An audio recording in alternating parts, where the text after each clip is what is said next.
Cette vidéo est sponsorisée par OneFootball. Suivez toute l'actualité du football dès maintenant, le lien se trouve dans la description. Salut à tous, c'est BizBiz. Alors aujourd'hui, l'épisode 604 du Zap Image. Comme d'habitude, je vous mets des images de foot d'actualité ou des images anciennes. On en parle un peu et c'est parti. On va commencer avec le match avancé de cette 12e journée de Ligue 1. Donc c'était un choc.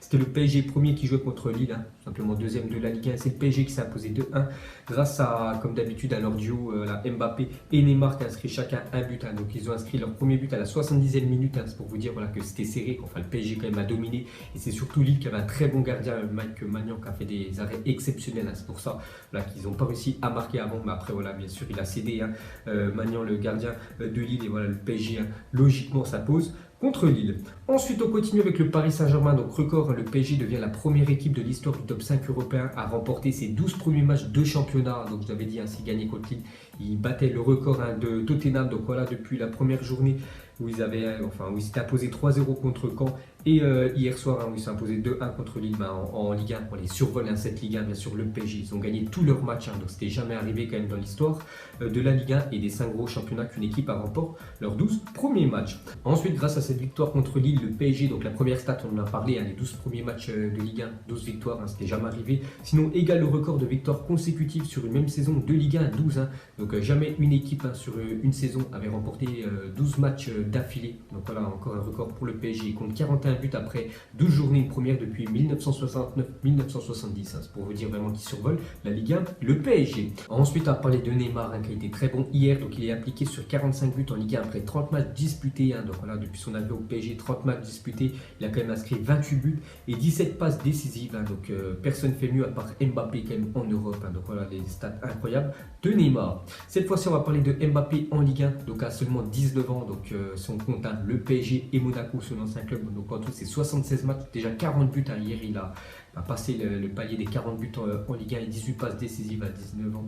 Voilà, Mbappé, donc des stats aussi incroyables pour lui. Ensuite, on continue avec ces deux-là, les deux phénomènes. Donc Mbappé et Neymar sont arrivés au Parc des Princes déguisés en braqueurs de la Casa des Papel. Donc c'est la série vraiment que tout le monde regardait il y a quelques mois, bien sûr. Ils vont sortir en plus la saison numéro 3 sur Netflix. Donc petite info, voilà. Donc ils sont arrivés, c'est avec deux masques comme ça. Donc c'était bien sûr pour fêter Halloween, qui était avant-hier. Ensuite, une déclaration de Christophe Galtier, l'entraîneur de Lille. À la fin du match, il a dit: Mbappé fait partie des joueurs de classe mondiale comme Ronaldo ou Messi. Il fait exploser tous les codes. Sur son but, il a été juste sur son geste technique pour enrouler son ballon. Il sera ballon d'or et ballon d'or plusieurs fois. Donc voilà la très belle déclaration de l'entraîneur de Lille sur Mbappé. Pour lui, dans quelques années, il décrochera son premier ballon d'or et pourrait même en remporter plusieurs tout au long de sa carrière. Ensuite, cette fois-ci, une déclaration de l'entraîneur du PSG. Il a dit: je pense que c'était notre meilleur match cette saison. C'était nécessaire contre cet adversaire et ça sera aussi nécessaire mardi soir. Naples, c'est un autre style et ça sera un défi super important, parce que le PSG soit imposé 2-1. Mais Naples, dans le même temps aussi, ont joué un vendredi pour avoir du temps de repos avant l'énorme match ici qui les attend contre le PSG mardi soir. Eux, ils sont imposés 5-1 quand même, le Napoli à domicile. Donc Naples, Etri, Empoli à 4 jours de recevoir le PSG. Mertens a inscrit un triplé. C'est pour vous dire qu'eux aussi sont en ultra forme, le Napoli. Ensuite, on continue avec le PSG. Hier, ils ont appris vraiment une très mauvaise nouvelle quand même à la fin du match. Donc selon le site d'investigation, le Qatar a fraudé en injectant plus de 1,8 milliard d'euros dans le Paris Saint-Germain. Le club a violé les règles du fair play financier. Platini et Infantino aidant à masquer la supercherie. Vous savez que le fair play financier rigole pas du tout. Si tu fraudes les règles, si tu violes les règles, tu peux te faire exclure de la Ligue des Champions. C'est ce qui pend quand même au nez du PSG, parce que hier on a appris quelques grosses nouveautés. Donc le PSG va devoir trouver plus de 300 millions d'euros par an à côté de la prochaine saison, la saison 2019-2020. Donc l'UEFA exige que le PSG ne renouvelle pas son contrat avec son principal sponsor KTA, l'Office du tourisme du Qatar, qui a injecté plus de 1,8 milliard d'euros dans le club. Donc voilà les gars. Donc ils vont devoir bien sûr sûrement vendre un énorme joueur. Le PSG, s'ils doivent récupérer plus de 300 millions d'euros l'année prochaine. Donc le PSG, et s'ils étaient obligés de vendre Neymar ou Mbappé, donc les deux joueurs qui valent le plus bien sûr au Paris Saint-Germain. Donc peut-être un départ d'un des deux l'été prochain. On peut voir encore qu'en novembre 2010, Nicolas Sarkozy a invité à dîner Al Thani, leur prince du Qatar. Donc on peut voir que Sarkozy a proposé ce deal au prince, donc racheter le PSG, créer une chaîne sportive en France. En échange, Platini vous aidera à obtenir le mondial 2022. Donc on peut voir que voilà, ils ils ont maintenant la Coupe du Monde 2022, le Qatar. Donc racheter le PSG, donc c'était en novembre 2010, le dîner de Sarkozy avec le prince du Qatar, donc un an après en 2011. Le PSG s'est fait racheter bien sûr par le Qatar et ouvrir une chaîne sportive en France, bien sûr ils ont ouvert avec beIN Sport. Et pour finir avec les énormes révélations de Football Leaks, donc on peut voir que le PSG, donc il y a aussi Manchester City qui aurait violé le fair play financier instauré en 2010 par l'UEFA. Donc Abu Dhabi a ainsi injecté la somme hallucinante de 2,7 milliards d'euros au club mancunien sur ces 7 dernières années. C'est pour ça qu'ils ont pu faire une équipe de malades. Donc le PSG c'était 1,8 milliard alors que City c'est 2,7 milliards d'euros injectés. Donc eux aussi risquent d'être exclus quand même de la Ligue des Champions. Manchester City, la même chose pour le PSG. Ensuite, on revient sur Manchester City. Une mauvaise nouvelle encore pour eux, puisqu'officiel Kevin De Bruyne, blessé au ligament du genou gauche, sera forfait 5 à 6 semaines. Donc, il a joué jeudi contre Fulham. C'était son retour de blessure, parce qu'avant, il était blessé déjà depuis 2 mois, bien sûr, De Bruyne. Donc, il s'est reblessé et il devrait être encore absent pendant 2 mois, le joueur belge. Ensuite, pour finir avec Manchester City, regardez leur magnifique centre d'entraînement. Donc, vue aérienne, donc on peut voir pas mal, bien sûr, de terrain d'entraînement. Donc, c'est là-bas que s'entraîne, bien sûr, l'équipe professionnelle. Ensuite, jette un coup d'œil aux affiches de la journée. Donc, les grosses équipes européennes jouent aujourd'hui pour un peu de temps de repos avant les matchs de Coupe d'Europe mardi et mercredi. Donc, en gros choc, il y a Arsenal quand même contre Liverpool à 18h30 cet après-midi.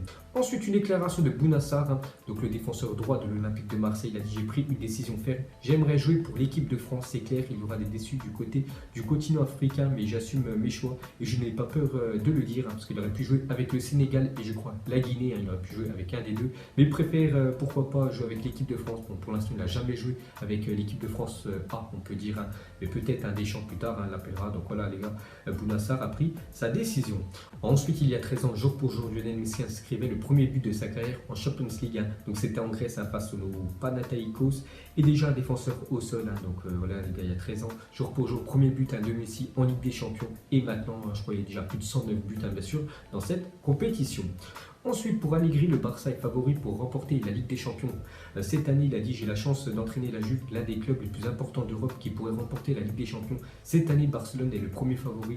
Nous sommes parmi les 4 premiers. Donc voilà ce qu'a dit Allegri, l'entraîneur de la Juventus. Pour lui, l'équipe vraiment ultra favorite pour remporter cette Ligue des Champions, c'est le FC Barcelone. Ensuite, une déclaration d'un ancien joueur du Barça, Iniesta, sur la Ligue des Champions et le PSG. Il a dit: le PSG peut aspirer à gagner la Ligue des Champions. Ils sont les meilleurs joueurs actuels et ont le potentiel pour y arriver. Donc pour Iniesta, cette année, le PSG a vraiment des chances de remporter sa première LDC. Ensuite, une déclaration de Lovren, donc le défenseur de la Croatie et défenseur de Liverpool. Il a dit: j'ai dit que j'étais l'un des meilleurs, pas le meilleur. Je suis allé en finale de la Ligue des Champions, puis de la Coupe du Monde. Même si j'ai perdu, il n'y a pas grand monde qui puisse dire ça. Donc voilà la déclaration de Lovren, parce qu'il y a quelques mois, il a dit que c'était l'un des meilleurs défenseurs de la planète. Donc maintenant, il a rectifié un petit peu ce qu'il avait dit. Et c'est vrai qu'il a disputé 2 énormes finales cette année. Bon, il a quand même perdu les 2. Ensuite, pour finir avec lui, il a dit: j'aime beaucoup Raphaël Varane, il mérite beaucoup de crédit, mais il n'en a pas autant que Sergio Ramos et je ne suis pas d'accord avec ça. Varane meilleur que Ramos, il a dit définitivement. Donc voilà les gars, une dernière déclaration de Lovren. Ensuite, direction la Turquie, on va parler du gros choc hier. Donc c'était Galatasaray contre le Fenerbahçe.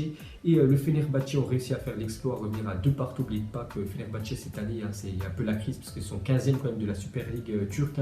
Donc ils ont arraché le match nul en toute fin de rencontre, et Mathieu Valbuena a marqué un but et fait une passe décisive en fin de match. Ensuite, le Premier ministre bulgare a annoncé que la Bulgarie, la Grèce, la Roumanie et la Serbie envisageraient de présenter une candidature commune pour l'organisation de la Coupe du Monde 2030. Donc déjà 2022 c'est au Qatar, 2026 c'est aux États-Unis, Mexique et Canada, c'est une organisation commune. Et la même chose pour 2030, tous ces pays-là aimeraient organiser cette Coupe du Monde. Ensuite, une info sur Verratti qui a été arrêté dans la nuit de mardi à mercredi avec un taux d'alcoolémie 2 fois supérieur à la limite autorisée. Donc on peut voir que le PSG déclare que Marco Verratti a spontanément prévenu le club. Donc Verratti se verra retirer une partie de sa prime d'éthique mensuelle qui rappelle aux joueurs le comportement exemplaire qu'ils doivent avoir en toutes circonstances, que ce soit sur le terrain ou en dehors du terrain. Voilà, qui ne doivent pas faire tâche bien sûr au club, qui doivent avoir un comportement exemplaire. Donc il va bien sûr perdre cette prime mensuelle. Et pour finir ce Zap Image, on va terminer avec une petite photo avec 4 magnifiques crampons. Donc on peut voir déjà des crampons tous sponsorisés par Nike, donc avec des semelles rouges, doré, bleu et noir. Donc parmi ces 4-là, lequel vous préférez? Moi j'ai une petite préférence sur les bleus que je trouve vraiment très beau. Donc vous mettrez tout ça en commentaire. Donc voilà les gars, la fin de Zapimage 604. Donc si ça vous a plu, un petit like. Et moi je vous ferai l'épisode à 605 lundi. Donc moi je vous laisse et je vous dis à la prochaine. Comme d'habitude, ciao à tous. Donc on l'a maquillé avec des mensonges. Et que son âme est moche, plus qu'à la maquiller avec des mensonges. Je sais pas ce qui se passe dans ma tête. Parfois, je voudrais sauver la terre. Parfois, je voudrais la voir brûler. Ça va pas trop, je roule un terre. Trop de haine pour 9 mètres carrés. Tristesse, faut pas.